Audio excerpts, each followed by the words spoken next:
bem-vindos a mais um episódio do Supremo Cast. Esse é o nosso 28º encontro e eu saúdo o meu amigo Francisco Menezes. Bom dia, boa tarde, boa noite, boa madrugada, ouvintes quarentenados do Supremo Cast. Chico, esse é o nosso primeiro episódio depois da crise sanitária, médica, econômica deflagrada por esse coronavírus que causa a doença Covid-19, não é isso, meu amigo? Exatamente, tentando manter aqui o humor sempre para cima, tentando manter o otimismo com relação ao futuro e a produtividade nesse isolamento. Você está produzindo muito, Chico.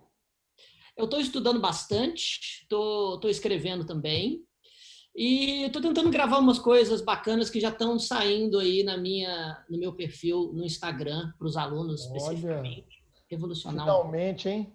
Desengavetando projetos, né? Chiquinho Digital Influencer. O que o isolamento não faz com a gente. Carol, você tá bem, minha amiga? Eu tô bem. Olha, trabalhar em home office é muito bom, mas eu confesso que tô com saudade de vocês. É? Sim. Ah, que fofo, Carol. Achei lindo, viu? Bom, pessoal, e para falar desse momento atípico que a gente está vivendo, estava conversando com amigos esse final de semana, a gente estava discutindo, né, nessas reuniões virtuais que se popularizaram cada vez mais, o quanto é diferente esse nosso momento, e ele é inédito, né? Eu nunca lembro de ter que ficar obrigatoriamente 2, 3, 4 semanas em casa. Eu trouxe um amigo meu lá do Nordeste, vocês estão vendo que a gente está num formato diferente, foi impossível a gravação presencial, mas como eu tenho dito, toda crise nos traz oportunidades. Então, talvez se eu estivesse gravando presencialmente, eu teria que esperar a agenda dele para ele estar aqui em Belo Horizonte conosco e gravar na sede do Supremo. Mas como a crise trouxe uma oportunidade nova, eu convidei o meu amigo Marcos Erhardt. Como é que você está, meu amigo? Tudo bem, cara? Tudo bem, Bruno. Espero que você esteja bem, esteja em casa tranquilo. Olá, Francisco. Olá, Carol. Eu estou por aqui igual a vocês, trabalhando feito um louco, com dificuldade de organizar o horário, tá? Eu já não sei mais se é dia, se é noite, estou trancado no escritório o tempo todinho, tá? Já desencavei os projetos, mas eu estou gostando de estar em casa, Bruno. Eu tinha uma rotina muito fora de casa, de muita viagem, de muito tempo longe da família. Eu não sei se eles estão me aguentando tanto tempo assim ou quanto tempo mais eles vão me aguentar, porque acaba que muda a dinâmica de todo mundo ao mesmo tempo. E eu não sei se você percebeu que a gente está ficando mais objetivo em algumas coisas. Aquelas reuniões intermináveis com muita gente, tá? Agora não tem mais espaço para isso, porque você tem que ser objetivo, porque a própria tecnologia gera essa situação. Então, por enquanto, amigo, tudo bem por aqui. É um grande prazer estar com vocês no Supremo Cast. Todo mundo está ouvindo. Ter chance de conversar com o Francisco, conversar com a Carol. Você está certo. Vamos aproveitar as oportunidades, vamos aproveitar o que a gente pode controlar. Se a gente não pode controlar o dia que a gente vai sair de casa, a gente pode controlar o que a gente vai fazer na nossa casa. E vamos fazer algo que seja bom para a gente, porque tudo passa. Uma hora a gente vai retomar as atividades da gente e a gente tem que estar preparado para isso. Excelente. Nada melhor do que uma apresentação como essa. Eu também, cara, eu tenho me posicionado tal como você. Esse home office está sendo um período de muita produtividade. Ontem foi domingo, né? Nós estamos gravando esse episódio no dia 30 de março de 2020. Ontem foi domingo e eu tive que desacelerar, porque eu estava trabalhando já há 10 dias sem ter intervalo. Porque você entra numa dinâmica tão louca de produtividade e eu acho que em casa você acaba produzindo mais. Eu não sei se você tem percebido isso. Você não tem aquela preocupação com o trânsito, você não tem aquela preocupação de ter que ir a tal lugar. Os compromissos da vida social acabaram, né? Eles estão suspensos. Então você não tem um aniversário para ir, você não tem uma visita para fazer, você não tem uma convenção social que você tem que cumprir e você acaba ficando imerso mesmo, né, cara? Exato. E eu acho que tem outra coisa também. Acabou a desculpa, tá? Porque a gente sempre fica procrastinando, tá? Então, eu não posso que eu tenho que ir para o trabalho, eu não posso que eu tenho que sair, fulano ligou, está precisando de mim, tá? E o pessoal, depois de uma semana, 10 de quarentena, começa a ficar procurando desculpa para sair de casa, tá? Tem um parente que todo dia pergunta à mulher o que é que ele pode fazer para sair, para comprar alguma coisa, porque ele quer sair de casa, tá? Porque ele diz que não aguenta mais aquele espaço dele, está confinado dentro de casa. E o legal, Bruno, é que a gente pode fazer coisas que fazem bem para a gente de outro jeito, que é mudar de áreas, estudar um idioma, fazer um curso online de uma coisa diferente que você nunca teve a oportunidade de fazer, nunca teve chance. Só que eu acho que tem pessoas que estão ouvindo a gente que estão estranhando essa celeuma de quarentena, porque a vida deles é assim. Estão focados, estão estudando para uma prova, estão fazendo alguma coisa, trabalham em home office já. Então, para quem já estava no home office, para quem estava focado em casa estudando, tá? É bom as pessoas sentirem um pouquinho, quando, sabe aquela frase, você faz alguma coisa, só está estudando, você não faz mais nada da vida, tá? Aquela frase odiosa, né? Exato. Então, nessas horas, sentir um pouquinho na pele o que está acontecendo vale a pena. Aqui em casa o problema foi o seguinte, o home office é da minha esposa, e eu acabei que eu me infiltrei no home office dela e estou utilizando a estrutura que ela tem. Ela não está muito satisfeita não, tá? Porque eu sou muito espaçoso, estou tomando conta aqui da área toda. Mas eu acho que o importante é a gente tentar levar em consideração o seguinte, o que vai afetar a gente é o que a gente deixar que afete. Tá? A gente tem problemas, alguém pode estar com uma pessoa doente, está nervosa, está preocupada, mas se você está em casa, está bem, está cumprindo isolamento social para poder ajudar a combater a pandemia, significa dizer que você está em plena condição de continuar com seus objetivos. E é por aí que a gente deve seguir. Até porque a vida ensina a gente que nesses momentos de dificuldade, o conflito, a dificuldade sempre traz a gente hipótese de superação. Então, nessas horas que a gente cresce. Então, vamos utilizar isso como um fermento para crescimento. Perfeito, cara. Que fala maravilhosa para introduzir um convidado, hein, Chico? Ô, Marcos, mas conta pra gente, cara, você é professor aí em Alagoas, você está em Maceió, né? Um abraço para todos os nossos ouvintes do Nordeste. Eu amo de paixão o Nordeste, estou sempre aí palestrando em eventos, né? Aí, em alguns deles até tivemos juntos, mas conta um pouquinho aí, cara, da sua história, para quem não te conhece aqui da galera do Supremo. A gente deu aula junto, né? Em 2008, 2009, por ali, lá no Pretório, no finado Pretório, né, cara? Já tem tempo que a gente se conhece. Mas se apresente aí para os nossos ouvintes. Você é professor, pesquisador, um baita de um autor. Eu tenho dividido a minha vida, eu sirvo a dois amores, a advocacia e a academia. Eu sou professor da Universidade Federal de Alagoas, lá eu dou aula de contratos, tanto na graduação quanto no mestrado, tá? Sou professor do Centro Universitário SESMAC, lá, além do mestrado e da graduação em civil, eu também atuo em Direito Consumidor, tá? E colaboro com a Universidade Federal de Pernambuco, foi lá que eu fiz o doutorado, lá a gente tem um grupo de pesquisa que congrega basicamente o Nordeste inteiro. Bahia, Alagoas, Paraíba, Sergipe, Rio Grande do Norte, tem representante no grupo de pesquisa. A gente tem se reunido uma vez por semana durante essa confusão toda para discutir os impactos disso na vida da gente. E, junto a isso, tem a atividade de editor da revista Fórum de Direito Civil. Então, a gente também está pensando num conteúdo direcionado para o pessoal, tá? Todos os autores produzindo. Graças a Deus, os meus pareceristas estão cumprindo os prazos dos pareceres, estão mandando os pareceres agora porque estão todos em regime de home office. E o legal é isso, é a gente tentar, no meu caso, eu advogo na área civil, então eu tento aproveitar da minha experiência profissional nos casos que eu apresento em sala de aula e dar do suporte acadêmico para as teses que eu vou desenvolver no fórum ou nas sustentações. Então, essa foi um casamento que para mim sempre funcionou muito bem. Tá? E como você falou, faz tempo que eu não vou aí para BH dar aula, mas a gente já se conhece. Você tinha mais cabelo naquela época, tá certo? Mas continua sendo um cara, gente fina, legal, um professor de mão cheia.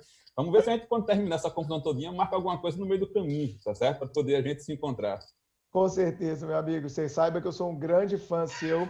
E os nossos ouvintes aqui, espectadores do Supremo Cast, vão entender o porquê que eu sou fã, não só da sua pessoa, mas de você como doutrinador.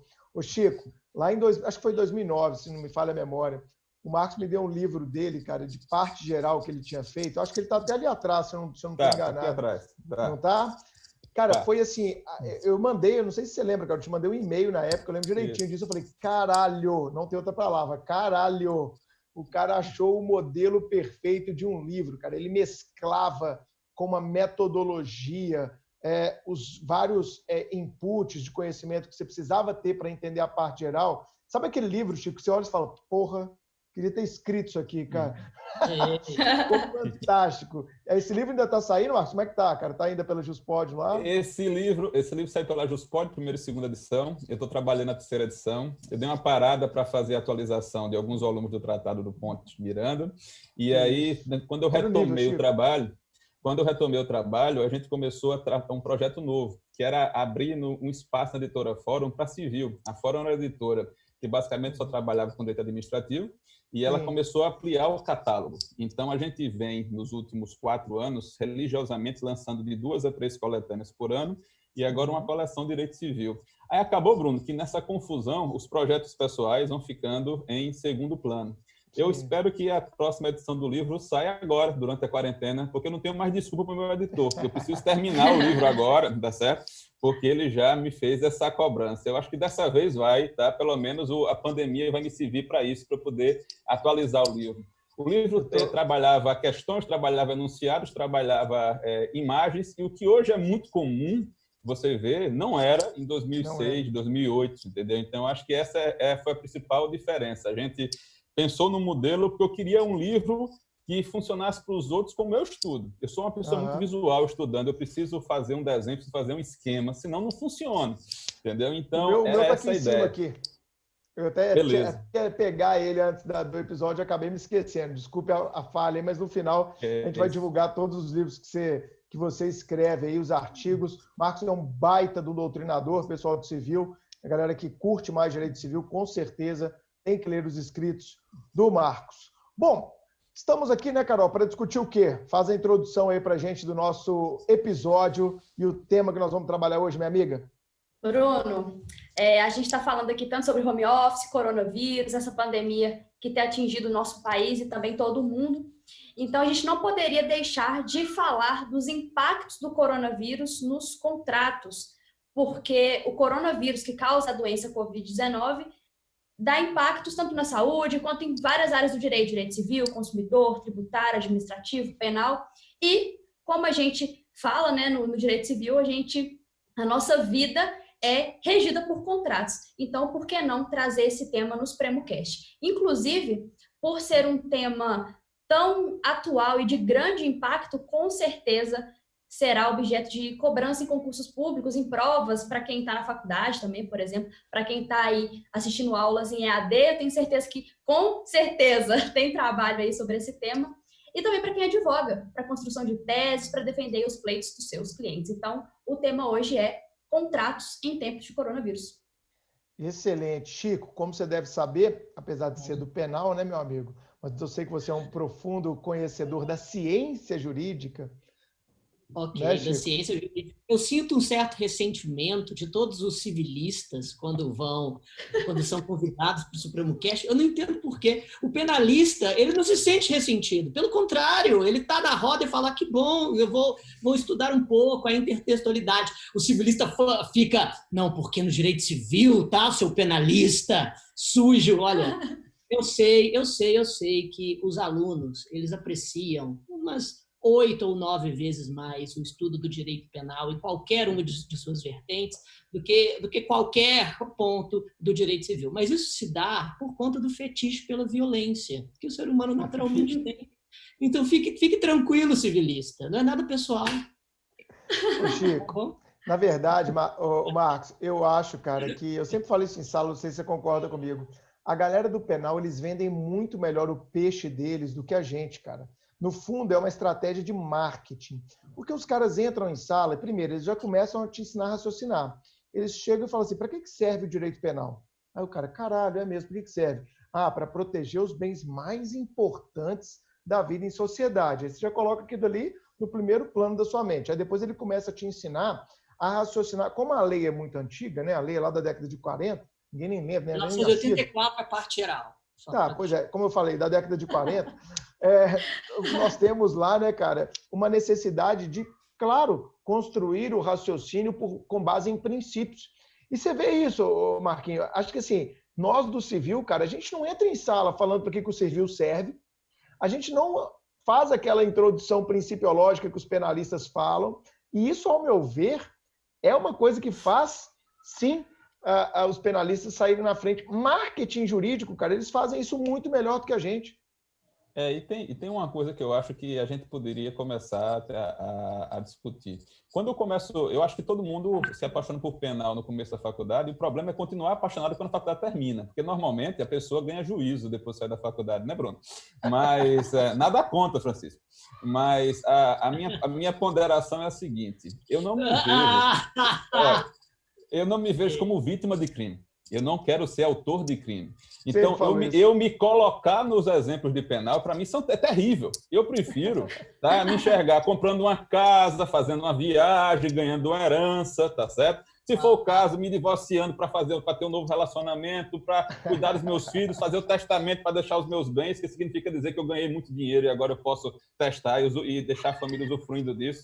Então, eu acho que a gente tem que aproximar, e eu acho que o pessoal do penal, aí sem brincadeira, e Francisco faz isso muito bem, eu acho que é você lidar com a vida como ela é, o cotidiano. Você entender que você está estudando alguma coisa que vai ter reflexo direto na sua vida.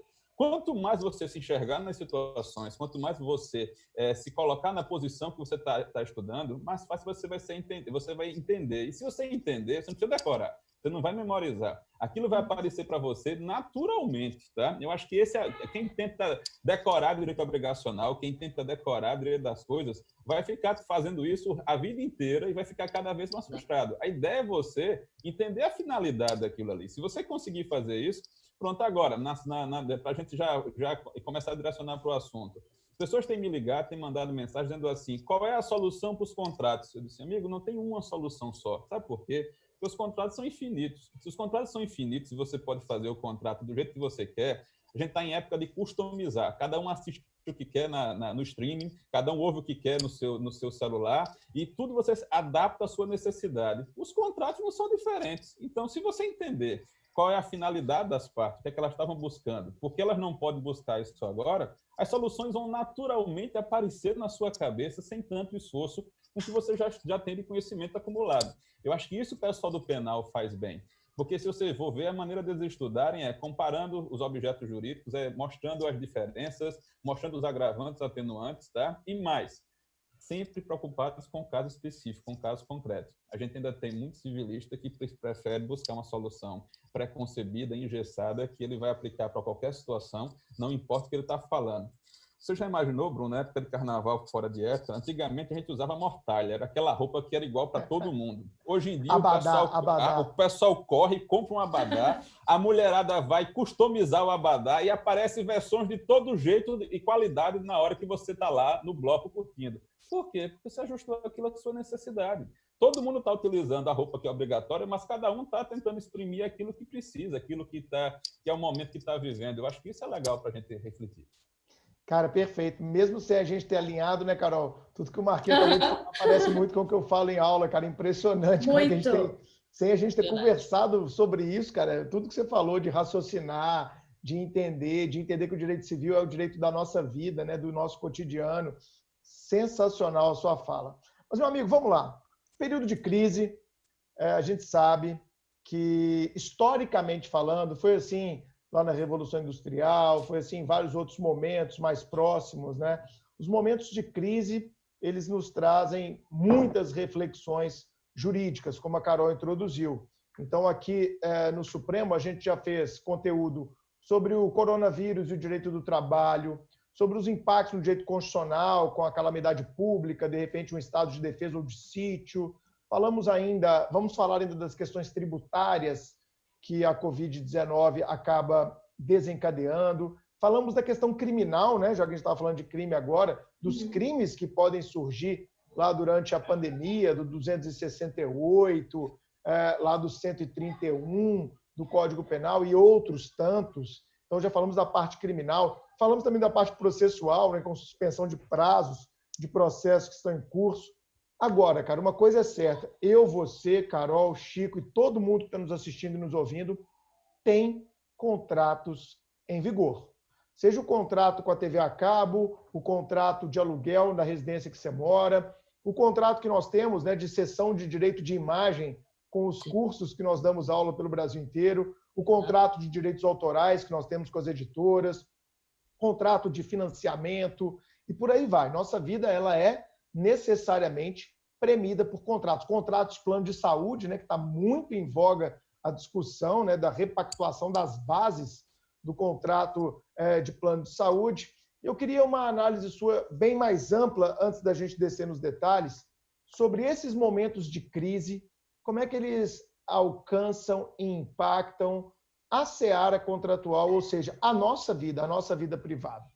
Vamos imaginar que a gente não está vivendo a pandemia. Vamos imaginar algumas regrinhas básicas para a gente começar a conversar. Eu estou vendo as pessoas falando do impacto do contrato por conta do que está acontecendo, e a primeira pergunta que vem na minha cabeça é o seguinte: quando é que você celebrou esse contrato? Você celebrou esse contrato agora, durante a pandemia, ou você celebrou esse contrato lá atrás? Tá?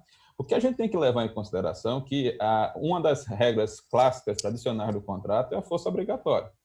A força obrigatória do contrato significa dizer que você precisa cumprir, que a palavra que você deu a outra pessoa estabelece um vínculo de confiança. Tá? E por conta desse vínculo de confiança, a expectativa é que a gente vai conseguir cumprir esse contrato. E aí você deve estar pensando assim: não, Marcos, mas todos os contratos que eu celebrei foi antes da pandemia. Foi não. Você está em casa e pediu alguma coisa no delivery, e você já fez isso durante a pandemia. Você achou que para assistir suas aulas, para trabalhar em home office, você precisava comprar um aplicativo para fazer teleconferência, você passou lá o cartão de crédito e você comprou alguma coisa. Você ligou para o operador e aumentou a velocidade da sua internet, já que você passa o dia inteiro conectado. Tá? E aí o que é que pode acontecer? Eu vou ter contratos que foram celebrados durante a pandemia que já podem ter cláusulas específicas disciplinando quais vão ser as consequências se a situação agravar, se a situação não agravar. A gente tem uma área, Bruno, tá? Eu estou escrevendo sobre isso, acho que essa semana eu solto um texto, que é a área do direito imobiliário, que eu acho curiosa. Os contratos imobiliários têm uma característica. Eles são contratos de longa duração e, normalmente, eles têm previsão expressa de uma cláusula para fatos imprevisíveis, para fatos imprevistos, e uma cláusula, aspas, de tolerância de 180 dias para que, em relação à data da entrega, sem nenhuma incidência de multa. Eu estou impressionado... Que o STJ, inclusive, já legitimou, né? No ano passado. O STJ e a lei dos distratos. A lei dos distratos também prevê a possibilidade da cláusula de tolerância. Mas o que está me impressionando é ver colegas escrevendo que os efeitos da pandemia estão fora dessa cláusula. É como se os 180 dias fosse algo que já estivesse garantido e todo mais, a partir da pandemia, eu vou somar no prazo do contrato. Não pode ser desse jeito. Então, a minha pergunta para você é: você celebrou o contrato antes ou depois da pandemia?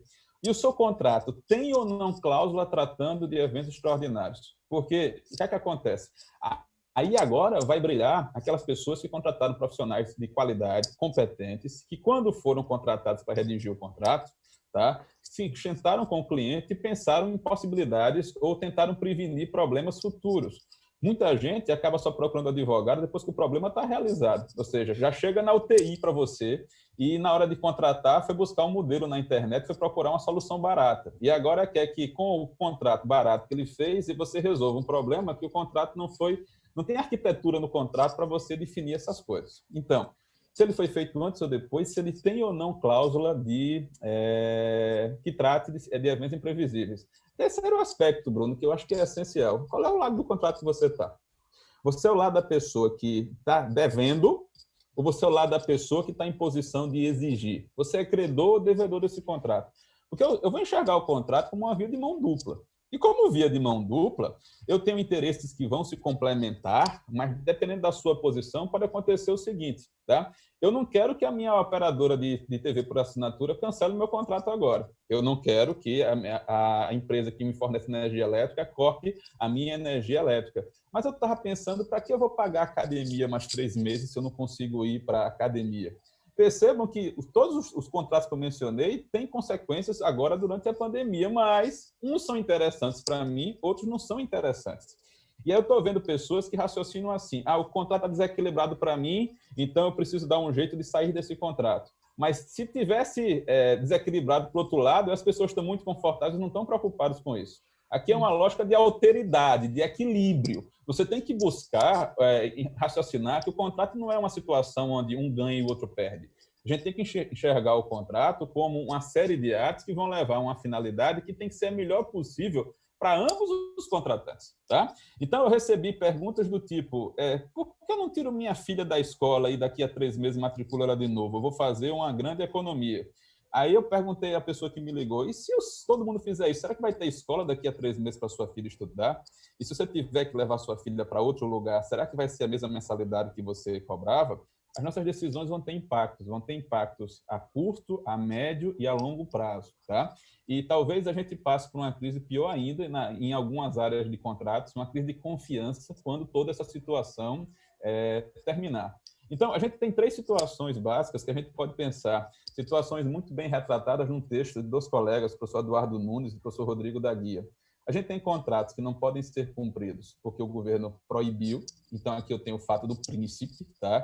Mesmo que eu quisesse cumprir o contrato, hoje eu não posso, tá? A gente tem contratos que até poderiam ser cumpridos, mas acontece que as pessoas perderam interesse nesse contrato. E aí o que acontece? Resta saber se o outro que contratou com você ainda tem interesse nisso ou não. Porque, veja, se as 2 pessoas não têm mais interesse em continuar no contrato, o impacto da pandemia pode ser destratar, tá? E aí cada um vai para o seu lado, está tudo resolvido. Mas o que a gente está aqui imaginando é que o que vai chegar para o judiciário para a gente analisar vão ser situações onde um quer permanecer contratando e o outro não quer mais o contrato. Eu acho que esse é o que vai mais acontecer. Agora a pergunta é, por que o outro não quer? O outro não quer porque não é mais interessante para ele ou porque ele não pode mais exercer aquele objeto contratual por conta do impedimento que foi estabelecido por alguém de fora, algo que está além das forças das pessoas. E o que eu acho interessante é o seguinte, eu não tenho dúvida que a pandemia é algo extraordinário, tá? Mas a minha pergunta é se a pandemia está gerando algo extraordinário no seu contrato. Eu fico pensando nos alunos do Supremo que têm contratos de EAD, que fazem cursos online. A pergunta é, teve alguma alteração para eles? Acho que absolutamente nenhum, tá? Eles estão tendo conteúdo regular, concorda, Francisco? Eles estão tendo conteúdo regular, não está tendo problema nenhum. Então, veja, que a pandemia é algo externo, que é algo extraordinário, ok, mas os efeitos da pandemia no seu contrato são extraordinários? O que eu quero dizer com isso? São efeitos que vão mexer no equilíbrio entre as pessoas. Esse é o primeiro aspecto. A gente costuma, além de falar da extraordinariedade desse fato que a gente não imaginava, a gente falar da imprevisibilidade. Mas quando eu falo de imprevisibilidade, as pessoas misturam imprevisibilidade com possibilidade. Veja, eu posso raciocinar o seguinte, vou sair de casa hoje, tá? E é possível que eu pegue o vírus. Sim. Será que é provável que eu pegue o vírus? Essa resposta vai depender se eu estou no Rio, se eu estou em São Paulo, se eu sou profissional da saúde, se eu não sou, tá? E aí o que a gente tem que separar entre possibilidade e previsibilidade é o seguinte, quando 2 pessoas foram contratar e elas foram redigir as cláusulas do contrato, aquilo passava pela cabeça delas naquele momento, naquele contexto. Será que elas tinham condições de enxergar isso? Aí, pessoal, vai depender do contrato. Eu não tenho uma resposta padrão para todas as situações negociais. E tem outra coisa que eu acho que é essencial e que na angústia de buscar uma resposta para os problemas, porque sua tia está perguntando, sua avó está perguntando, seu irmão está perguntando, e tem aquela pergunta, estuda tanto menino, e não sabe responder uma pergunta tão simples dessa, o que é que vai acontecer com o meu contrato? Será que tudo para vocês depende? É sempre assim? Depende de tudo. Vocês estudam para falar depende? Isso a gente ouve muito, tá? Veja, você está numa relação de consumo, você está numa relação paritária. O seu contrato é regido pelo Código Civil ou é regido pelo Código de Defesa do Consumidor? Porque, Bruno, isso faz uma diferença estúpida. Total. A gente tem requisitos completamente distintos para um ramo e para outro. E se eu abro o Código de Defesa do Consumidor, o que vai me ajudar é um dispositivo que vai dizer o seguinte, olha, é direito do consumidor a revisão dos contratos quando a prestação ficar demasiadamente onerosa. Ok, ótimo. Só que, nesse caso, o motivo da onerosidade não atingiu só o consumidor. Atingiu também o fornecedor. E é algo alheio à vontade dos dois. E o que é que vai acontecer? Eu não vou encontrar no CDC um dispositivo para lidar com isso. A gente vai ter que buscar um diálogo de vários instrumentos normativos diferentes para poder a gente chegar à solução ideal para esse caso específico. E eu fico pensando o seguinte, alguns colegas dizem assim, Marcos, vamos usar a revisão contratual. Eu disse, ótimo, só lembra uma coisa, não tem revisão no Código Civil expresso com esses termos nessa palavra. O Código lida do assunto tratando de resolução por onerosidade excessiva. Tá? E aí o raciocínio doutrinário e jurisprudencial nos últimos 40 anos no Brasil, no mínimo, é o seguinte, olha, se eu posso o mais grave, que aí é o judiciário pedir a pena de morte do contrato em homenagem aos nossos colegas de penal, será que eu posso ir buscar uma pena mais branda, que é pedir ao juiz para interferir no negócio e conservar o negócio, reequilibrar ele e manter esse contrato, a gente vem trabalhando, pelo menos desde a Constituição para cá, com a ideia da conservação dos negócios. O contrato vai circular riqueza, o contrato permite que as pessoas cobrem tributos, o contrato permite que você cresça, que você evolua, e por conta disso, matar um contrato, resolver um contrato, extinguir um contrato é muito ruim. Mas vejam, para completar, a gente tem como situar esse assunto ou no campo contratual ou no campo da responsabilidade civil. Quando alguém diz assim para você, não cumpriu o contrato, porque houve um fato extraordinário que foi a pandemia, você saiu da teoria contratual. Você está admitindo que você cometeu um ilícito negocial, que você descumpriu o que combinou com a outra parte. A outra parte está em condições de exigir perdas e danos e você não quer pagar uma indenização a ela porque você tem uma excludente. Tá? Qual é a sua excludente? A força maior. Tá? Eu acho que esse raciocínio a gente tem que ter. A pessoa que está me ouvindo agora é advogado, seu cliente ligou para você, o que é que eu vou fazer com o meu contrato? Veja, eu sou advogado de uma pessoa que alugou uma loja no shopping center. E ele faz assim, não quero pagar o contrato do shopping, porque não tem ninguém no shopping, porque o shopping está fechado. Eu disse, ótimo, foi o shopping que mandou você fechar sua loja ou foi o governo que proibiu o shopping abrir? Vamos começar daqui. Então, nem você teve culpa, nem o locador teve culpa. Segundo, seu contrato é de 5 anos. A gente vai ter esse problema durante 3 meses, durante 4 meses. Você vem há 2 anos, 2 anos e meio pagando regularmente, utilizando o espaço regularmente. O shopping está fechado, mas a sua mercadoria está lá guardada. Ainda tem serviço sendo prestado para você. Então, a minha pergunta é, lhe interessa resolver esse contrato? Ou seja, acabar com ele? Ou o problema aqui é de você repactuar esse período e ver como é que vai se passar pela tormenta e preservar esse negócio, tá? E então, aí... nesse sentido... Oi, Carol. Nesse sentido, então, a gente pode estabelecer que, em alguns casos, a força maior pode ser alegada, mas em outros, a exigibilidade do contrato é obrigatória. Porque, às vezes, o pessoal pode pensar assim, coronavírus, força maior, não vou cumprir o contrato. Ou então, vou pedir resolução do contrato, força maior. Não é em todos os casos que isso pode acontecer. Né? Eu participo, isso, Carol. Eu participo de algumas bancas de concurso como elaborador de questões e nesse momento eu não faria nenhuma questão envolvendo uma pergunta objetiva sobre o corona, justamente porque o judiciário não se manifestou ainda, tá? É muito arriscado você generalizar e dizer que sempre que acontecer a alegação de corona, automaticamente você vai ter possibilidade de revisão dos contratos, até porque pode dizer que a pessoa não queira revisar, a pessoa queira extinguir o negócio, tá? E tem uma coisa que eu acho importante a gente colocar, que é o seguinte, quem estudou contratos, que fez um curso 2 anos atrás e foi estudar outras matérias e não parou para aprofundar isso, a gente teve um impacto da Lei de Liberdade Econômica, que eu acho que é essencial a gente mencionar. Eu acho que é interessante para a gente contextualizar. 13874 de setembro de 2019, né? Conversão da medida provisória 881, Lei 13874 de 2019, que a gente já trabalha em várias aulas lá no Supremo, viu, Marquinhos? Que bom, Bruno, porque primeiro que é uma coisa sui generis, você tem a medida provisória alterando o Código Civil, aí depois você tem uma lei de conversão que tem um texto diferente da medida provisória, aí você, no intervalo de 5 meses, você tem 3 versões diferentes para o Código Civil, aí a pessoa chega para mim e diz assim, Marcos, eu queria desconsiderar a personalidade jurídica, olha, o fato aconteceu, espera aí, eu tenho que saber qual foi a versão do Código Civil, quando o fato aconteceu, para saber se você pode ou não fazer isso no intervalo de 6 meses, ou seja, uma irresponsabilidade sem tamanho de você alterar um código por medida provisória. Mas pulando essa parte, e o que me interessa, tá? A gente sempre lidou com revisão contratual, na melhor doutrina, como sendo algo excepcional. O juiz só interfere no contrato para revisar se ele não tiver outra alternativa, tá? E, nesse aspecto, a Lei da Liberdade Econômica deixou isso mais grave. Por quê? Porque ele agora fala de intervenção mínima, agora fala de respeito à alocação dos riscos estabelecidos pelas partes. Onde é que você vai encontrar isso? Na nova redação do artigo 113, e você vai encontrar isso no artigo 421-A, tá? Se fala da função social do contrato, mas no 421-A se fala do respeito, tá? Da intervenção mínima e da excepcionalidade da revisão e dos parâmetros que vão ser criados em relação a isso. Então, o que pode acontecer? Eu posso ter um contrato celebrado entre 2 pessoas, regido pelo Código Civil, que tem uma cláusula que diz que, em situações de pandemia, o risco é do fulano ou do cicrano. E aí a pessoa vai ao judiciário e vai dizer assim, bom, mas foi você que escolheu, foi você que pactuou. Isso está estabelecido, não tem o que eu revisar nessa situação específica. O que incomoda as pessoas é que a gente normalmente lida nesses assuntos na teoria paritária dos contratos e a esmagadora maioria dos contratos que a gente celebra são contratos de consumo. Tá? Então, é como se eu estivesse falando num idioma e estivesse lendo em outro. Então, a gente tem que entender isso na hora de estar estudando e programando as petições que a gente vai fazer, a organização das nossas ideias em relação a esse assunto. O que a gente tem que levar em consideração também é que a gente está num campo fertíssimo para trabalhar princípios. Por quê?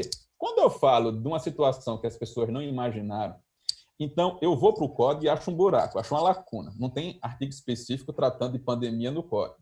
Eu acho um erro as pessoas acharem que vão resolver os problemas de hoje olhando para uma legislação que foi feita há 40, 50, 60 anos, há teorias que foram feitas há 200 anos atrás. A gente pode encontrar o ponto de partida para construir um raciocínio, mas os problemas da época da gente, a gente vai ter que resolver utilizando a hermenêutica que está à disposição para a gente. Nesse aspecto, se você partir do pressuposto que, para além das cláusulas que estão no texto do contrato, você tem princípios que regem aquela ação, e que desses princípios eu tiro deveres, que são deveres que não dependem da sua vontade, que eu vou chamar aqui de deveres gerais de conduta. Eu não gosto, Bruno, da expressão deveres laterais de conduta, parece uma coisa secundária, parece uma coisa menor. E se é uma coisa lateral, parece que você pode decidir se você quer ou não observar aquilo. Eu prefiro raciocinar imaginando que eu estou falando de deveres gerais de conduta, porque são imposições da lei e você não pode escolher aplicar ou não. Dentro deles está da boa-fé. A expressão laterais ela vem daquela ideia de que haveria deveres principais, né, como as obrigações principais de qualquer contrato, dar, fazer e não fazer, e aí nós teríamos lateralmente, mas não sem menor importância, esses deveres anexos, laterais, secundários, deveres de conduta, cada doutrinador vai chamar de um jeito, né? Eu prefiro raciocinar assim. Eu tenho deveres que estão relacionados à prestação, que é o objeto do contrato, entregar a casa, pagar o aluguel. E junto com esses deveres, eu tenho deveres relacionados à proteção, tá? Que decorrem de um espaço de cooperação que você tem que estabelecer entre as pessoas. Se o contrato tem que ser um espaço de lealdade, de cooperação, significa dizer que eu tenho que agir de um jeito que permita ao outro chegar ao final que ele pretende no contrato do melhor jeito possível. E numa situação de crise, aparece a boa-fé aí com o dever de mitigar os prejuízos do contrato. Então, veja, o que é que tem acontecido? Tem gente que está coçando as mãos e dizendo assim, que bom que aconteceu isso tudo, porque eu já estava atrasado no contrato e vou botar toda a conta do meu atraso no Covid. Por exemplo, tem obras que estão atrasadas de construção civil há 3 anos no Brasil. Tá? E o cara está dizendo assim, graças a Deus, porque agora o judiciário não vai mais estabelecer uma multa para mim. Pelo amor de Deus. Tá? Então, o que é que a gente tem que levar em consideração? No livro das obrigações, está nas suas aulas, a gente, quando está em mora, não pode alegar evento de força maior, tá? Porque significa Por isso dizer que eu acho interessante... Oi, Carol.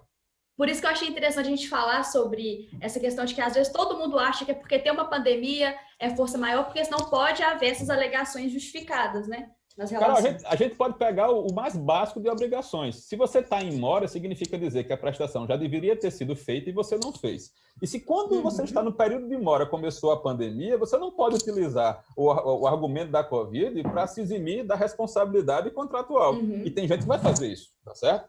Agora, Omar, quer dizer que eu não posso, no contrato imobiliário, usar a alegação de força maior? Claro que você pode.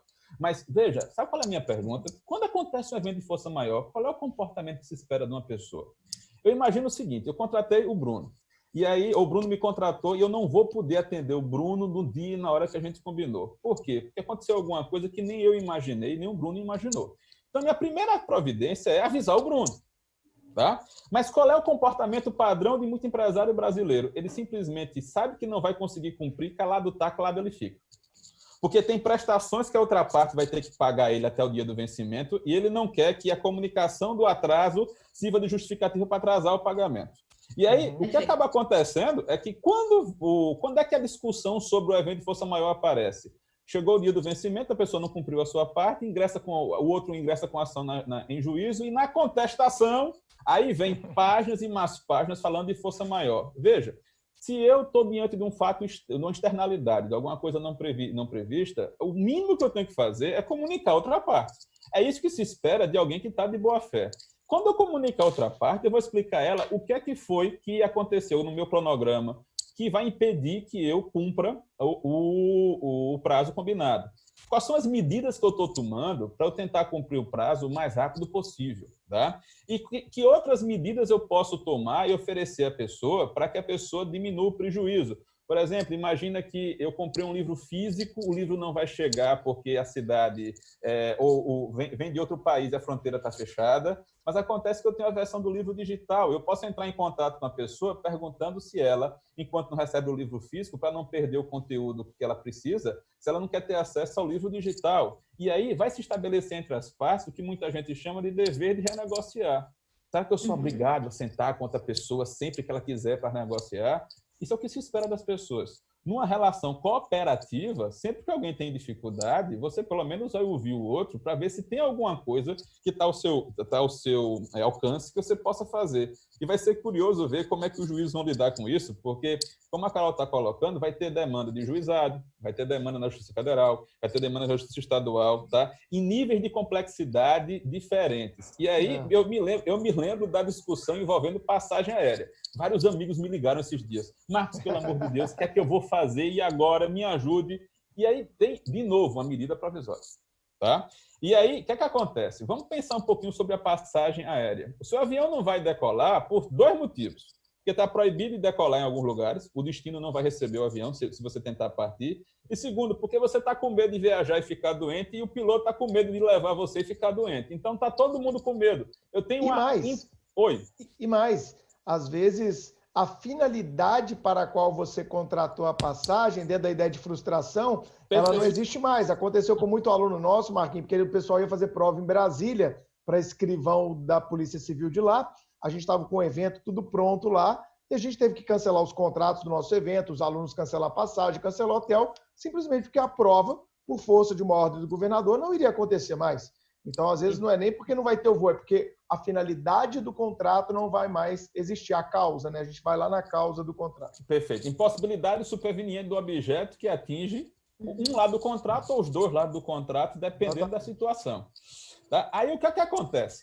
Vem uma medida provisória e a primeira discussão é se a medida provisória vai se aplicar ao contrato que você tem com a operadora da passagem aérea. Porque, veja só, você assinou esse contrato antes da MP. A MP tem 927, né? Só para o pessoal situar. 925, salvo engano. Tá? 925? É, 927 é a trabalhista, perdão. É porque eu fiz uma live outro dia dela. É 925. 927 é do trabalho, desculpa. Pronto, aí, Bruno, veja só. Imagina o seguinte, eu celebrei um contrato há 4 meses, há 5 meses, que eu tinha uma prova para o concurso, comprei a minha passagem, tá? E o que é que acontece? Eu agora não posso viajar, porque a prova seria daqui a 15 dias, eu já sei que o concurso não vai existir. Aconteceu.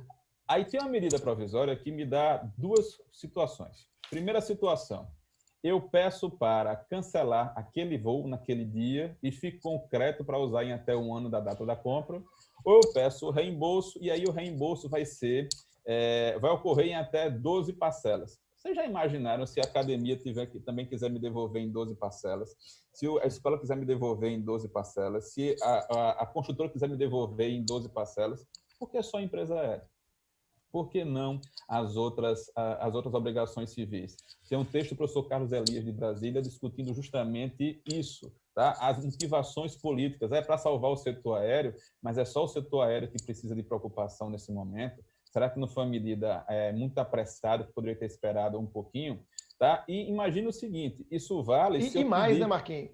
E mais, né? Será que, falando exatamente isso que você falou, que deveria esperar mais um pouquinho, e mais... Será que não era o momento das próprias empresas aéreas se organizarem para prestar um serviço melhor ao consumidor, já se antecipando? Olha, temos aqui no sistema, olha, a gente tem 45 mil pessoas que vai voar na próxima semana. Então, vamos mandar um e-mail para todo mundo agora, comunicando isso, vamos fazer um tratamento disso. Não, precisou do governo vir para intervir e dizer o que é o correto para elas fazerem, né?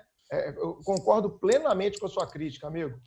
E aí, Bruno, veja só, de onde é que saiu 12 meses? Tiraram da cartola esse prazo, tá certo? Fizeram algum estudo econômico para isso, tá certo? Nesses 12 meses, se ele tem até 12 meses para remunerar você ou para reembolsar você, não vai incidir juro, mas vai ter que incidir correção monetária, no mínimo, tá certo? Claro. Porque você está garantindo o poder aquisitivo da moeda. A medida provisória não deixa nenhuma linha nessa direção, tá certo? E só que, veja, 2 pesos, 2 medidas. Eu comprei uma passagem aérea em 10 vezes, tá? E o que é que acontece? Eu vou ter que continuar pagando as prestações, mesmo tendo mudado o dia da passagem? Tem. Mas aí eu quero o reembolso e a companhia aérea que já recebeu o meu dinheiro vai ter mais 12 meses para poder pagar o meu dinheiro.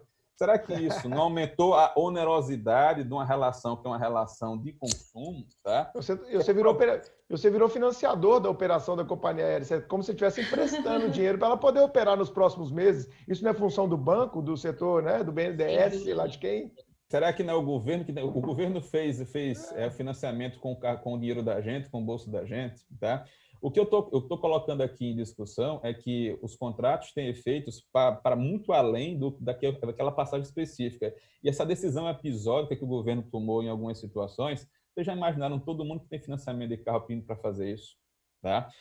Como é que vai ficar casa própria? Porque a gente precisa entender que existe um impacto econômico das decisões jurídicas nos contratos e vice-versa. Agora, eu acho que nesse momento a gente também tem que pensar no oposto, sabe? São pessoas que querem manter os seus contratos. A gente está falando muito de situações onde as pessoas querem fugir das obrigações contratuais. Mas se eu quero cumprir com as minhas obrigações contratuais, o que é que eu faço? Pode ser que eu não possa cumprir agora porque eu preciso de um boleto e o local está fechado e eu não tenho como tirar esse boleto e eu não disponho de internet. Porque a gente raciocina que todo mundo vai ter banda larga e todo mundo vai ter internet. Isso não é verdade, tá? Então, eu acho que é momento... Quando eu falo de boa-fé de renegociar, é justamente por isso. Encargos, multas, entendeu? Dilação de prazos por conta disso.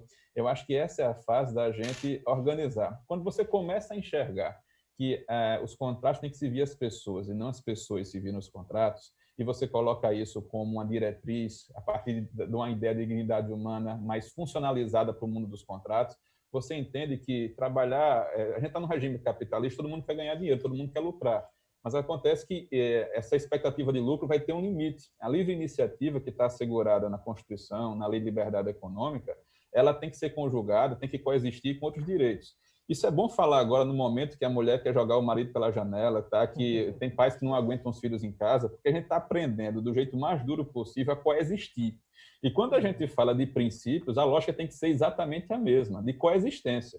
Você não pode, em nome da racionalidade econômica, você comprometer a sobrevivência das pessoas. Você não pode pensar só nas pessoas e destruir um sistema econômico, porque depois não vai ter como as pessoas voltarem às ocupações normais. Bom senso, equilíbrio, aparece quando você diz assim, vamos renegociar, porque a gente senta numa mesa e a gente vai entender o seguinte, um contrato, mantidas as condições normais de temperatura e pressão, como a gente aprendia nas aulas do 2º grau, ele teria um desfecho esperado. Quando o contexto do contrato muda, isso é justificativa para que você vá ao judiciário e discuta isso. Mas qual é a ferramenta que você vai usar? Pode ser o 317 do Código Civil, pode ser o 479 do Código Civil, ou, Bruno, pode ser que a gente busque outra alternativa, utilizar lesão, utilizar estado de perigo e dizer que você só contratou aquilo por conta da necessidade que você estava. Tem gente cobrando R$60 por um litro de álcool gel, por exemplo, tá? E tem gente que vai pagar R$100 se for pedido para poder receber o danado álcool gel. A questão é, por que você fez o contrato? Porque não tinha escolha. Eu achava que naquele momento era essencial para a minha família. Aí não é uma situação de revisão do contrato em princípio. Eu vou pedir para invalidar o contrato. O problema não é de eficácia, o problema é de validade. Mas, como eu disse antes, já que eu posso matar o contrato, tirar os efeitos dele, eu posso ouvir a outra parte e a gente combinar aqui e reequilibrar o negócio. Então, veja... Amigo, oi. E cortando seu raciocínio, só nessa linha, eu acho que vai ser fundamental, e eu percebo que alguns colegas já estão enxergando isso, de incrementarmos as ferramentas de resolução extrajudicial de conflitos.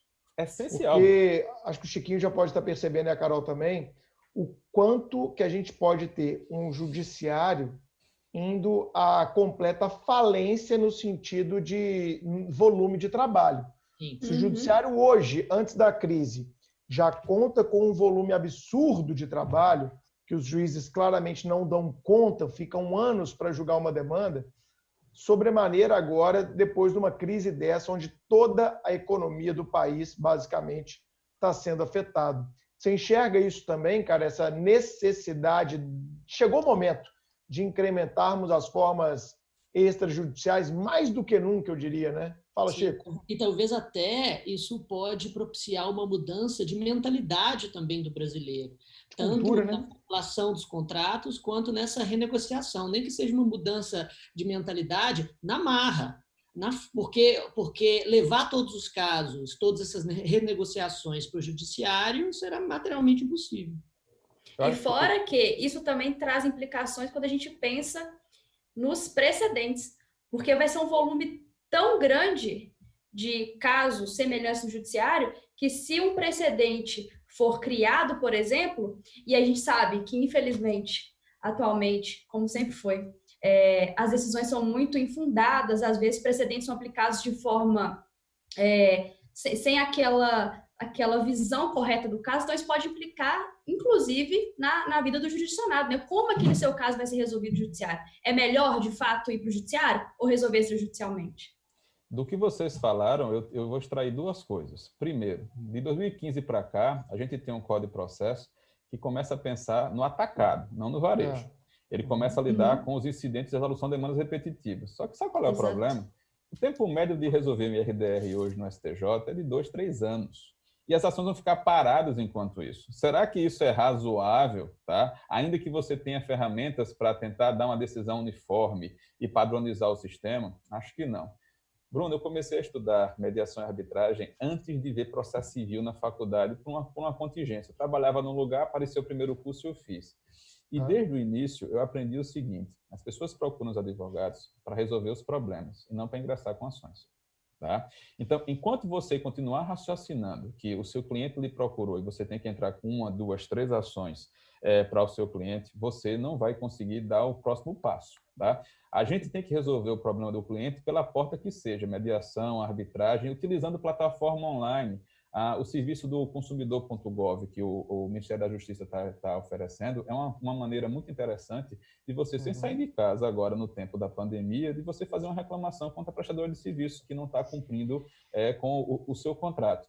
Então, a gente é contratado para resolver problema. Quanto mais cedo a gente resolver o problema do cliente, mais satisfeito ele fica, ele volta, porque você fidelizou o cliente. Agora, se você achar que vai fidelizar o cliente perpetuando uma ação que só tem dia para começar, não tem dia para terminar, aí você está numa justiça 1.0, está bem longe do que a gente espera para os próximos anos. E mais, quem está com medo de ser substituído por máquina, por inteligência artificial, porque daqui a pouco não vai ter mais mercado de trabalho, são as pessoas que gostam de trabalhos repetitivos.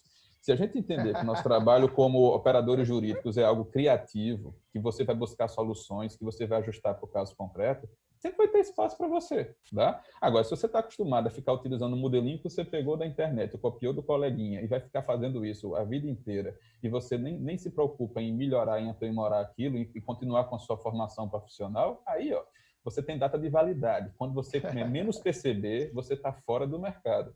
Eu acho que essa é uma lição que esse tempo vai mostrar a gente. E sabe o que é legal, Bruno?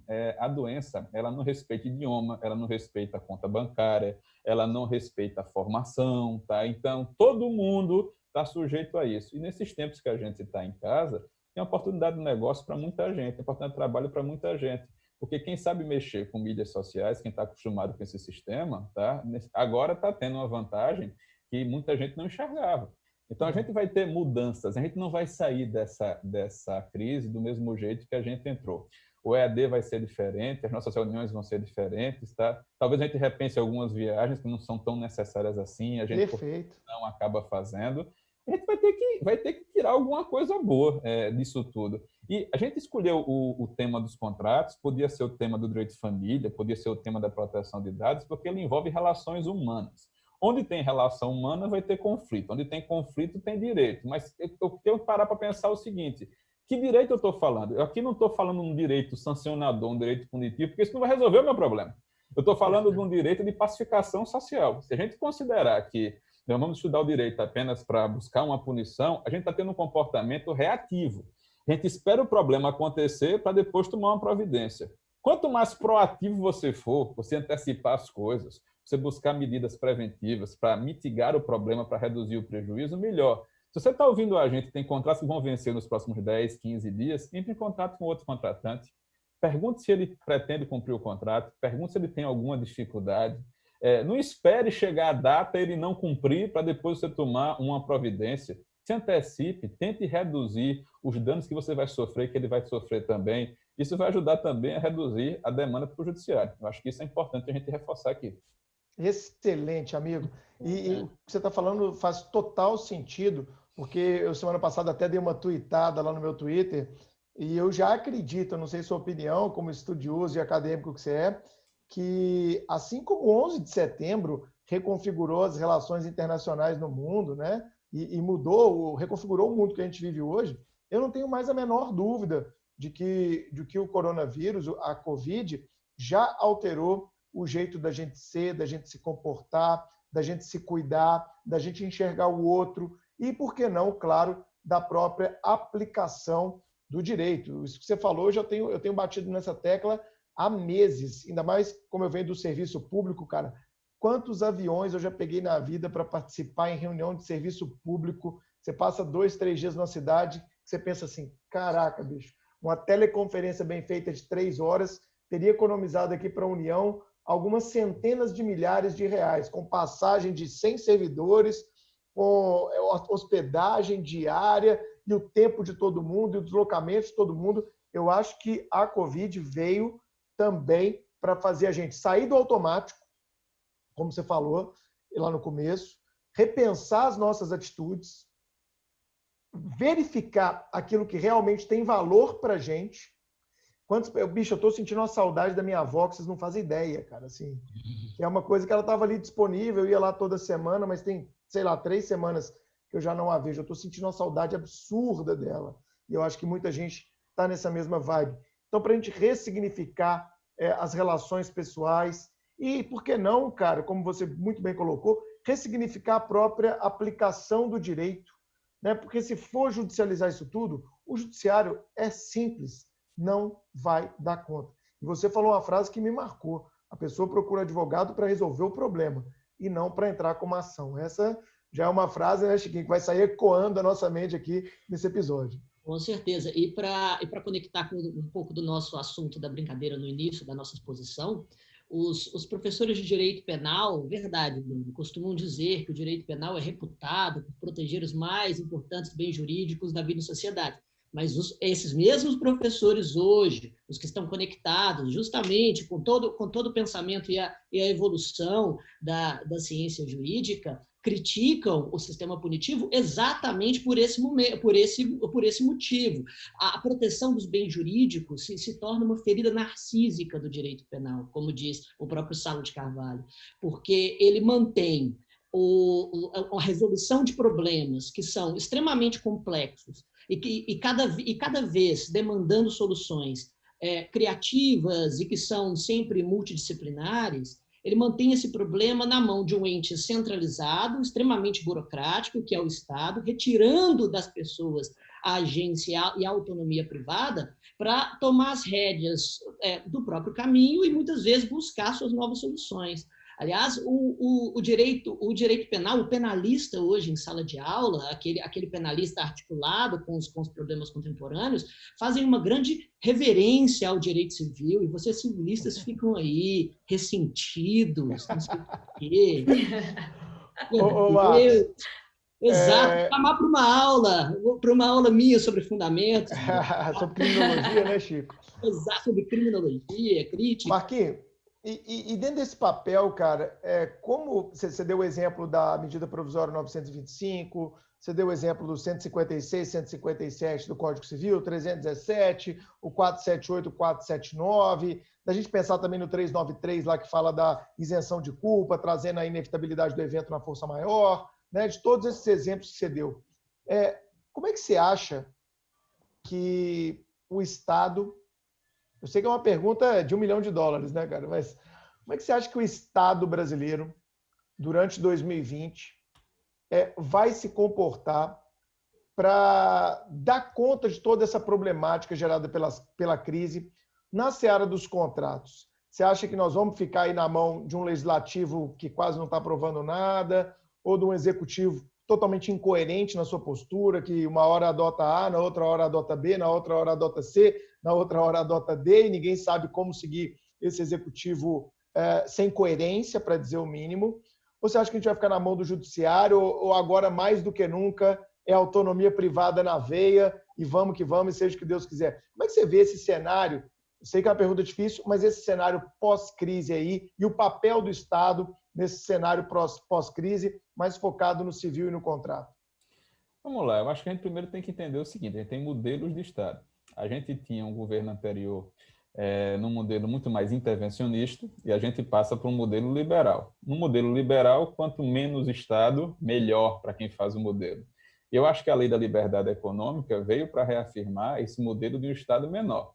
Mas quando vem a crise, vem a pandemia, aí o pessoal que está no timão do liberalismo fica sem rumo, porque você precisa de um Estado que intervenha, que ajude de alguma forma a estabelecer um caminho, estabelecer uma diretriz. Vamos olhar para trás. Em trincheira, né? Pois é. Vamos olhar para trás. Crise imobiliária, tá? Há 2 anos. O que é que aconteceu? Veio uma lei para lidar com o distrato, tá? Que não é exatamente para lidar com o distrato, para lidar com a resolução dos contratos.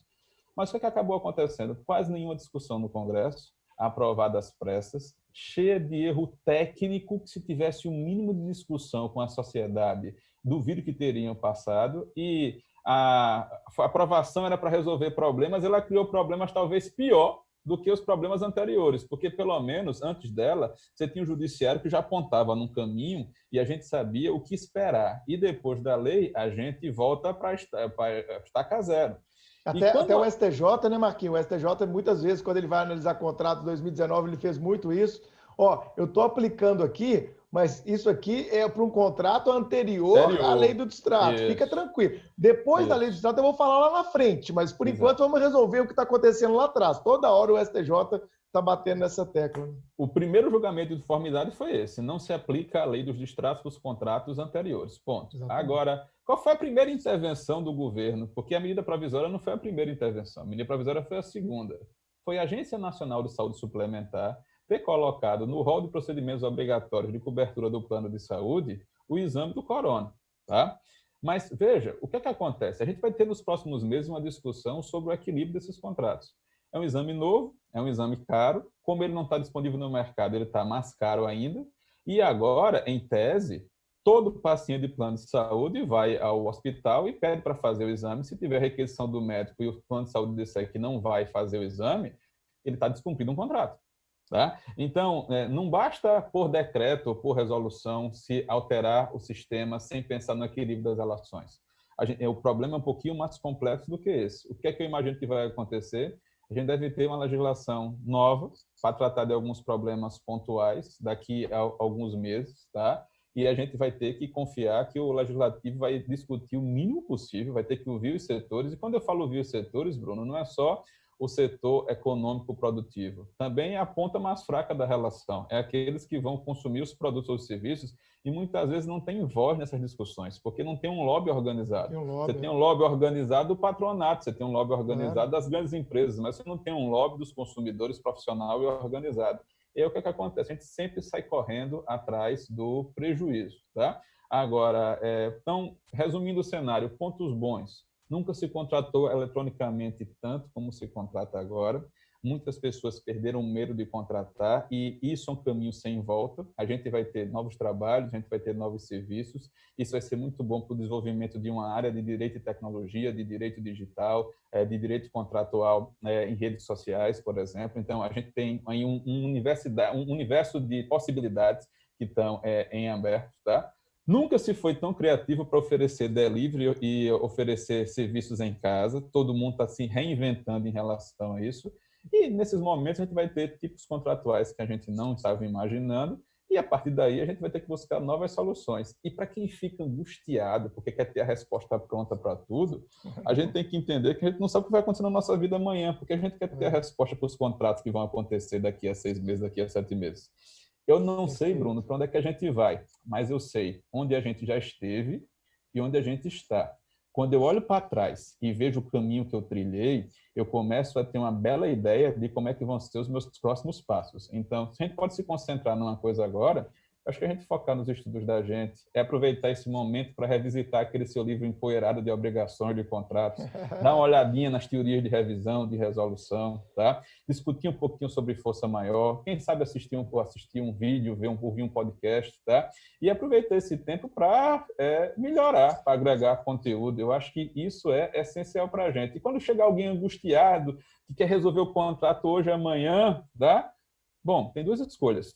Vai para o judiciário, só tem um dia de começar, e a gente não sabe quando é que o juiz vai parar para resolver isso, ou vamos sentar com a outra parte, vamos bater um papo com ela, vamos ver o que é possível resolver, a gente faz um aditivo, a gente faz um distrato, a gente repactua aqui uma cláusula específica, tá? Ou a gente concorda em não concordar. E aí a gente vai para o judiciário como última alternativa, mas não como a primeira escolha. Eu acho que é assim que a gente pode começar a construir os caminhos para os próximos meses. Concordo plenamente. Lembrando, né, que todo contrato ele é formado sobre uma base econômica financeira, e essa base econômica financeira que foi criada na maior parte dos contratos que estão em vigor antes do corona, ela vai ser drasticamente alterada, seja pelo aumento dos insumos, pela escassez de alguns, pela falta de necessidade de outros, pela frustração de uns fins do contrato e por aí vai.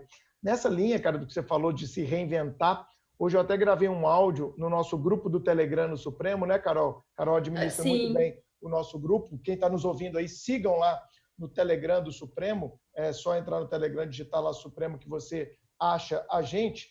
Eu narrei a história, olha que legal, Marcos, você vai gostar dessa, da academia que eu frequento aqui. Eu moro em Nova Lima, né, um município ao lado de Belo Horizonte, e até um ex-aluno nosso, o Luiz, ele é professor de spin, né, de bicicleta na academia, ele criou uma academia especializada nisso. É uma academia muito bacana, eu gosto de pedalar, então eu me inscrevi lá nas aulas no começo desse ano. E o que ele fez? Ele começou, tão logo a academia foi fechada, antes das determinações do poder público, ele já foi lá e se antecipou e falou, vou fechar, os planos de todo mundo ficam prorrogados, esse período aqui nós vamos congelar o contrato, já deu... princípio da informação, né? Vamos congelar o contrato, ninguém vai ficar prejudicado, mas ele está tipo falando com o cliente, né? Não sai não, espera ver o que vai dar, segura aí, eu vou congelar seu contrato, lá na frente você ganha esse prazo, ele já comunicou isso ao consumidor. Aí ele começou, cara, a dar aula, não de bicicleta, mas de outras modalidades, pela internet. Um dia eu abri o Instagram, ele estava lá fazendo flexão, abdominal, mostrando para a galera, contando série, ele com a esposa dele, que são sócios do negócio e tal, achei bem legal. Aí na semana seguinte, semana passada, o que eu vi? Marquinhos, ele chegou e falou assim, galera, quem quiser ter uma bicicleta da nossa sala na sua casa, só entrar em contato com a gente. Cara, ele pensou, eu vou deixar minha academia fechada com 40 bicicletas que ele tem lá, a academia é bem grande.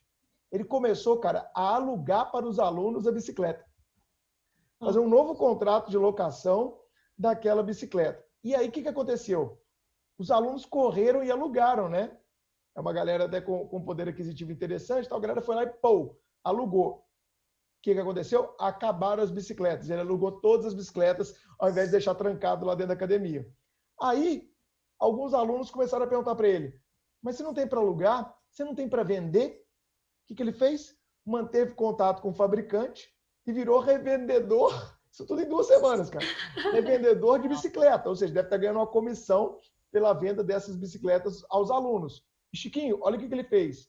Agora, todo dia, em 2 ou 3 horários, ele pega a bicicleta na sala do apartamento dele, liga a live do Instagram, os alunos conectam com as bicicletas na casa e ele dá aula de spinning online, cara. Muito bom! Quando é que esse cara Achei sensacional fazer isso se não tivesse essa crise? E mais, Marquinho, ele está abrindo uma vertente de mercado para o Brasil. Ao invés de ter 40 alunos numa sala, em cada horário, ele pode ter 1.000, cara, amanhã, se as pessoas identificarem, né? Lembra, todo mundo comprava uma esteira, comprava uma bicicleta e ficava encostada. Agora você faz um investimento maior, compra uma bicicleta de spinning importada e etc. E todo dia, cara, quando você ligar lá, aí é lógico que ele não vai fazer pelo Instagram, né? Mas daqui a pouco ele cria uma plataformazinha de transmissão de aula online, bota uma câmera lá, transmite ao vivo igual o Supremo faz, e ele tá dando aula, Chiquinho, de spinning, velho, online. E você alugou ou comprou, Bruno, a bicicleta? Nenhum dos dois, cara. Mas aí eu sou um cara que gosta de reconhecer iniciativas. Eu tenho isso na minha essência. Ontem eu não aguentei, cara. Como ele é ex-aluno do Supremo ainda, a gente tem uma relação que precede a essa academia, eu mandei, Luiz, cara, você arregaçou. Você reinventou em 2 semanas seu modelo de negócio e olha para onde você pode estar apontando. Ele, pô, Bruno, fico muito feliz de você falar isso, você é um cara que eu admiro bastante, tal, não sei o quê. Ele, por falar nisso, olha isso, Marquinhos, você não quer alugar uns pesos, não, cara? Uns halteres, uns kettlebell para você levar para sua casa? Que aí nós estamos começando a fazer transmissão de aula de halteres também, aulas funcionais. O professor liga lá a live, não vai ser só spinning, vai ter outras modalidades, ao invés do halteres ficar parado na academia, o que ele está fazendo? Ele está alugando, cara. Então ele foi me captar, eu fui elogiar ele foi me captar como cliente. Porra, cara, tá parado aqui os halteres, leva para sua casa, mantém contato aqui, ele me passou o telefone do rapaz que está gerenciando isso, eu faço um contrato de locação daquele equipamento esportivo, deve ter lá uma cláusula de tão logo a academia volte a funcionar, eu tenho a obrigação de devolver o equipamento, mas olha que o cara se reinventou. Não é fantástico, bicho, essa história? Eu achei dos melhores cases que eu vi assim, de um negócio que é essencialmente presencial, que as pessoas usando criatividade e ferramentas de tecnologia estão conseguindo escalar para, sei lá, não é nem Brasil, né? Mas o cara faz aula dessa em inglês para o mundo inteiro. Resiliência, meu amigo. A gente tem que aprender a enfrentar os problemas e não deixar os problemas dobrarem a gente, tá? A gente vai sair dessa, vai sair melhor. Ele não vai parar de fazer isso depois que a pandemia passar. Ele agora vai escolher o que vai fazer. E a gente não precisa escolher só o modelo presencial, só o modelo telepresencial. A gente pode combinar as virtudes dos 2 modelos. Eu acho que funciona muito bem. É exatamente o que o Supremo faz. A gente concilia um pouco de presencial com um pouco de online e a gente ainda faz uma mescla dos 2, que é Exato. O presencial na sua casa, através das aulas ao vivo, né? Fazendo esse mix de aluno presente com aluno que está no online. Que episódio, hein, pessoal? Sensacional. Que episódio. Eu gostei muito. É muito bom conversar com vocês. Bom, vou fazer um corte aqui agora, Igor, você que está na edição. Marquinhos, eu esqueci de te pedir uma coisa. A gente, na parte final do episódio, a gente faz uma dica suprema. Tá. Que é, você pode indicar um livro, uma série, um filme, alguma coisa que você viu, um documentário, um vídeo no YouTube, um livro que você leu há 200 anos que marcou sua vida, um livro sobre o assunto que você falou, um artigo que você tenha na internet sobre isso, e a Carol depois faz a coletânea disso e publica no nosso blog. Tá certo. Então, deixa eu... Você separou, Carol, Chico? Isso. Provavelmente uma dica cultural pode ser sobre esse assunto ou não. E... Tá. Eu faço o seguinte, eu faço uma dica cultural, mas digo ao pessoal que disponibiliza o texto sobre isso, que aí a gente faz as 2 coisas. É rápido, quando você quiser. Podemos então, pessoal? Bora. Deixa eu só pegar minha dica aqui que eu esqueci. Eu estou tão pilhado aqui. Tá, beleza, já peguei a minha aqui. Vamos lá. E vamos agora à Dica Suprema. Chico, o que você trouxe para a gente na Dica Suprema de hoje, amigo? Vamos lá. Papo sensacional do episódio de hoje. Deu até vontade de ser civilista, só que já passou. Olha só. Eu tenho aqui uma dica, Bruno. Eu estou ainda terminando de ler o livro, estou nos últimos capítulos, mas eu estou gostando tanto dele que eu já quero recomendá-lo. Ele se chama Narconomics. Opa, quero ver. Narconomics, o autor chama Tom Wainwright. Qual é a proposta do Narconomics? Eu não sei exatamente se ele tem esse nome em português, eu estou lendo no original do inglês. Mas o Narconomics, qual que é a proposta do livro? Ele é um doutor em economia e que estudou nos últimos anos os cartéis transnacionais de drogas, principalmente da América do Sul e da América Central. E ele faz, então, uma análise da produção e distribuição desses cartéis sob o ponto de vista da economia. Então, ele faz uma análise econômica, não só da organização empresarial, como da captação de clientes, como da gestão de RH, sobre como que os grandes cartéis, na verdade, funcionam como empresas transnacionais, e o fato do objeto ser ilícito não impede que as melhores práticas empresariais, conforme vão sendo criadas no mercado, sejam também absorvidas pelos cartéis e, obviamente, paralelamente, ele analisa o proibicionismo e, é claro, o direito penal do combate às drogas, que foi o gancho que me levou especificamente a esse livro. É absolutamente assim, sensacional, e ele tem ele fez uma pesquisa de campo, ele conta da época dele em Juarez, na cidade de Juarez, que foi a cidade que serve não só como fronteira, como receptora das drogas que são produzidas na América do Sul e centro de redistribuição da Europa para os Estados Unidos. Tem um cartel, né, de Juarez, famoso. Exatamente. E conta a desastrosa tentativa, os desastrosos esforços de muitos governos, principalmente dos governos americanos, de combater esse tráfico através de várias formas. Ele demonstra, primeiro, obviamente, né, o desastroso resultado do direito penal e como que algumas práticas econômicas conseguem impactar a distribuição e, consequentemente, o preço da droga e o consumo muito mais do que a punição e a investigação. Políticas econômicas que vão desde dar outras opções àqueles pequenos fazendeiros que são responsáveis pela produção da maior parte das drogas, até campanhas de conscientização e de saúde pública envolvendo justamente o consumidor. É um livro, assim, realmente para abrir a cabeça, Narconomics. Em português, Chico, eu olhei no Google aqui enquanto você falava, Narconomics, como gerir um cartel de droga. Narconomics, como gerir um cartel de droga. Fechou? Exatamente. O livro ele tem um sarcasmo, assim, que basicamente conduz. Por isso você gostou. Já entendi. Carol, sua dica suprema? Para a dica suprema de hoje, eu trouxe o episódio 54 do podcast Autoconsciente. Eu já indiquei esse podcast no primeiro episódio com a Simone, o hábito de adiar a própria vida. Só que eu resolvi trazer de novo esse podcast, não é o mesmo episódio, é outro, porque ele tem uma pegada muito reflexiva, né? Eu acho interessante a gente tratar desses assuntos mais da mente nesse momento de tantas incertezas que a gente está vivendo hoje, em razão da pandemia do coronavírus. Mente é fundamental, né, Carol? A gente tem batido muito nessa tecla do equilíbrio, do cuidado mental nesse momento, de entender que não é um problema individual, é um problema coletivo, e que, como o Marquinhos falou, a gente tem que ter resiliência para atravessar essa fase. E o episódio 54, qual que é o título dele, você lembra? Hackeie Sua Mente. Hackeie Sua Mente. Já ouvi. Isso. Ele fala das incertezas da vida, como o nosso cérebro lida com isso e como conseguir quebrar crenças limitantes e se reinventar. Então, é ideal para esse momento. É muito bacana esse episódio. Show de bola. Nosso convidado, Marcos Erhardt. Fala pra gente, cara, o que você trouxe aí de dica suprema?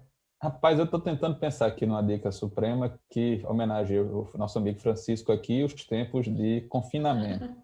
Eu vou para a literatura, eu vou para um livro clássico, eu vou para o Conde de Monte Cristo. O sujeito é preso injustamente. Só que, exato. E o Dumas no texto traz para a gente um exemplo bom para essa época. Se você está em casa injustamente, o sujeito ficou preso, mas ele utilizou o tempo da prisão para melhorar, para aprender, para pensar na vida dele quando é que ele ia sair. Tem uma parte de vingança, tem uma parte assim, bem penal mesmo, mas o que me interessa é a mensagem do limão que ele recebeu e da limonada que ele conseguiu extrair do tempo que ele estava preso. Eu acho que vale a leitura, é um clássico, tá? Uma leitura muito prazerosa para quem estiver em casa aí e quiser afastar um pouquinho do jurídico, mas não tanto. Eu acho que vale a pena o livro. Excelente, meu amigo. A minha dica suprema é uma dica dessa vez interna. A gente está produzindo muito conteúdo interessante aqui no Supremo nesse período de coronavírus. Eu queria, como dica suprema, recomendar que vocês dessem uma navegada pelo nosso canal do YouTube, pelo nosso blog, pelo nosso IGTV do Instagram, pelo nosso Telegram, que eu já falei, porque nós estamos mais frenéticos do que nunca produzindo conteúdos para os nossos alunos. Então, sobre cuidados mentais no coronavírus, nós conversamos novamente com a Simone de Molinari, está no nosso canal do YouTube. Sobre as questões trabalhistas que envolvem esse momento, nós conversamos com o Thiago Moraes, nosso professor, auditor fiscal do trabalho, está lá no nosso YouTube. Sobre o direito penal, nós conversamos com o Cris Gonzaga, está lá no nosso blog o texto que a gente fez junto com o Cris, sobre direito constitucional e esse momento de restrição de liberdades constitucionais, a relativização de direitos fundamentais que a gente está vivendo em prol da coletividade, da saúde pública, da vida, por que não? Está lá no YouTube com o Bernardo. Eu fiz um texto sobre o Twitter cancelar 2 posts do presidente Jair Bolsonaro, se isso é legítimo ou não, a alteração da política do próprio Twitter e ele gerindo e administrando a liberdade de expressão no âmbito da sua plataforma. Esse texto já está no nosso blog. Enfim, eu queria fazer, com a máxima vênia aí do Chiquinho e da Carol, uma autoindicação, porque eu vejo que o Supremo está produzindo muita coisa legal nesse período. Temos então um episódio, querido Marquinhos, você vai voltar, promete para mim que você vai voltar? Conta da sua experiência no Supremo Cast aqui para o nosso ouvinte. Cara, você gostou? Gostei bastante. Eu acho que eu não era o ouvinte de podcast até uns 8 meses, até que eu viajei com um colega e ele tinha na playlist dele lá podcast, e depois que eu voltei da viagem eu passei a fazer isso. Da minha casa para a Universidade Federal eu gasto 1h15 todo dia. Então eu subo para a universidade e volto ouvindo o podcast, e isso tem feito sempre eu começar o dia aprendendo uma coisa nova, pensando num insight diferente, ouvindo gente que eu normalmente não conseguiria ouvir no dia a dia, tá? Então, acho que é uma maneira maravilhosa da gente disseminar conhecimento, da gente parar para pensar um pouquinho, para refletir, para a gente focar em coisas diferentes. Eu acho que vale a pena. E eu gostei muito aqui da experiência com vocês. É bom misturar os sotaques. O Brasil é muito grande e a gente fica mais forte nessa diversidade. Com certeza, meu amigo. Cara, muito obrigado por você emprestar um pouco dessa sua vasta cultura aqui para os ouvintes do Supremo Cast. Eu fico muito feliz e já te convido para aquele episódio que eu já tinha te falado no WhatsApp, porque, Chiquinho, o Marcos, ele é especialista hoje no Brasil, cara, em lei geral de proteção de dados. É um dos caras que mais escreve bem sobre a LGPD. Então, ele vai voltar. Inclusive, Chiquinho, sabe aqueles temas, 40 temas que eu fiz no ano passado? Pode olhar na nossa planilha lá. Um deles estava LGPD e o convidado é esse cara aqui, ó. Então ele vai voltar a falar com a gente de LGPD. Vamos deixar mais para perto ali de agosto, né? Que é quando a lei entrará em vigor, finalmente, na sua inteireza. Aí nós vamos bater um papo bacana sobre isso, beleza? Tê-lo de novo será um grande prazer. É sempre muito bom falar com convidados inteligentes, né? Sensacional. Carol, seu tchau. Gostei muito do episódio de hoje, episódio necessário diante desse quadro que a gente está vivendo hoje, né? E como eu falei no início, os contratos regem a nossa vida diariamente, então é muito importante falar sobre isso. Marcos, muito obrigado pela sua participação, foi sensacional tudo que você falou, e eu tenho certeza que os nossos ouvintes vão sanar suas dúvidas, assim como eu sanei muito as minhas também. Amigão, obrigado mais uma vez, tá, cara? Obrigado de coração mesmo pela gentileza de ter aceito o nosso convite, tá bom? Obrigado a todos vocês. Fiquem em casa, fiquem bem, se cuidem e daqui a pouco a gente vai dar um abraço presencial. Mas, por enquanto, todo mundo dando a sua contribuição para a gente poder vencer essa crise. É isso aí. Excelente, é isso aí. E divulga o seu Instagram para a galera, Marcos Ará, tá certo? Ou o Instagram, ou o canal no YouTube. Tem algum material lá também sobre a Covid. Eu vou passar isso para a Carol, para disponibilizar aí nos canais do Supremo, para quem quiser trocar uma ideia, para quem quiser conversar, tá certo? Estou às ordens para vocês. Excelente. Marquinhos, muito obrigado, meu amigo. Chiquinho, Carol. Tchau. Gente, espero que vocês tenham gostado desse novo formato aqui do podcast, que é o formato de home office do Supremo Cast. A gente acredita que ainda vamos ficar mais algumas semanas nesse formato, mas com certeza essa crise vai passar. Só para concluir, eu acho que o nosso convidado é um barítono, mais puxado para o grave, mais próximo ali da classificação entre o barítono e baixo, que dentro do sistema FAC é o Bass Baritone, e existem muitos papéis interessantes, principalmente da autoria de Rossini com a voz dele, porque eu faço isso com todos os convidados agora, quando da minha época estudando canto lírico, eu classifico as vozes, e como o Bruno não gosta, eu faço isso todo o episódio. Todos os episódios. Tchau, gente. Obrigado. Até a próxima. Tchauzinho, Valeu. até. Tchau, pessoal. Tchau.